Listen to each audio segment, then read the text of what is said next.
দেখো জলটা টেনে এলো, তার মধ্যে একটু মিষ্টি দিচ্ছি সামান্য, সামান্য না, আমি একটু মিষ্টি বেশি খাই।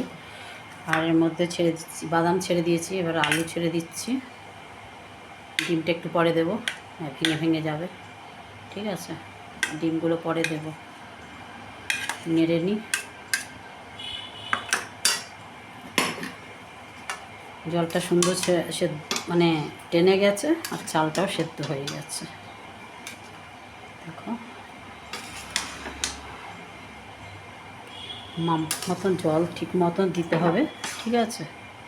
দিলে পরেই হচ্ছে তোমার সব পারফেক্ট পোলাও।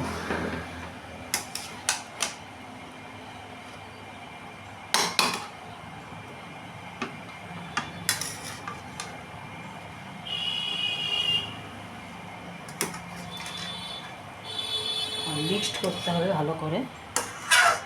তারপর হচ্ছে তোমার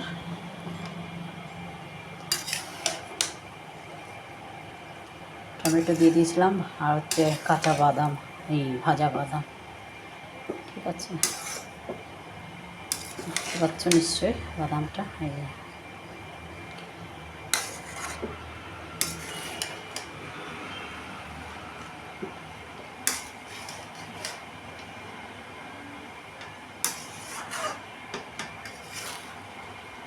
তারপরে ডিম কষা একটুখানি বানাবো, এটার মধ্যে ডিম কিছু ছেড়ে দিই।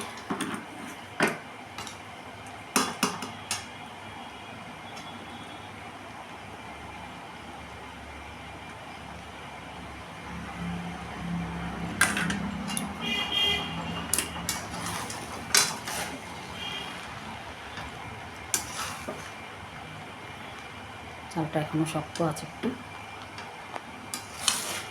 যেটুকুনি আছে সেটুকুনি টেনে যাবে।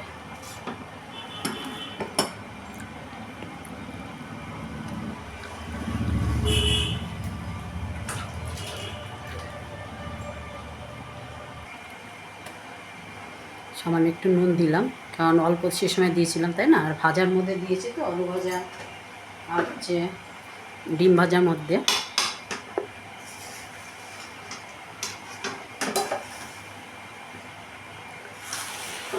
এটা না খুব সুন্দর, দারুণ হয় খেতে, জানো তো।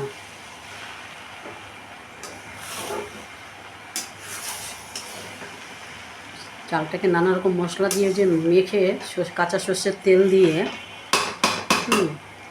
সব রকম মশলা দিয়ে একদম মেখে নিলে পরেই ওই মাখাটার উপরে হচ্ছে সব কিছু ভালো মন্দ করে। তারপর হচ্ছে ভাজা মশলা, চাল শুদ্ধ যে ভাজা, ওটা, ঠিক আছে, করে এরকম করে খেয়ে দেখো, দারুণ টেস্ট লাগে।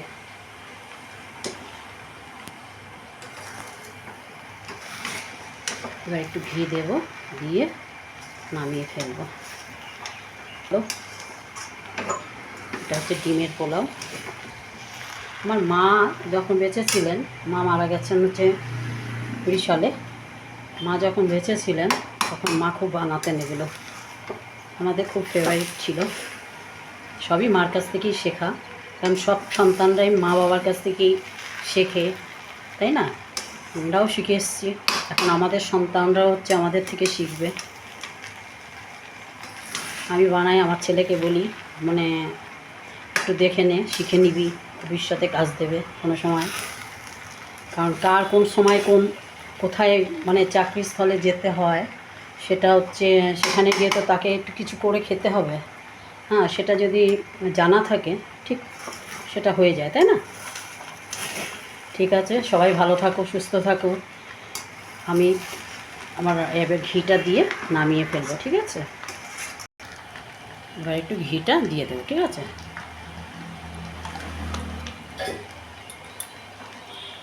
এরকম করে বানিয়ে খেয়ে দেখো পোলাওটা কেমন লাগে, ঠিক আছে।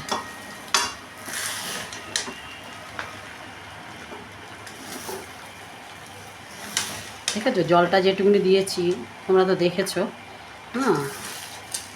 এভাবে করে খেয়ে দেখো, দারুণ লাগে, দারুণ। জাস্ট হচ্ছে এর সঙ্গে আর কিছু মানে না হলে। ঠিক আছে, রাখছি। সবাই ভালো থাকো বন্ধুরা, এভাবে করে খেয়ে দেখো। ঠিক আছে, সবাই ভালো থেকো, রাখলাম।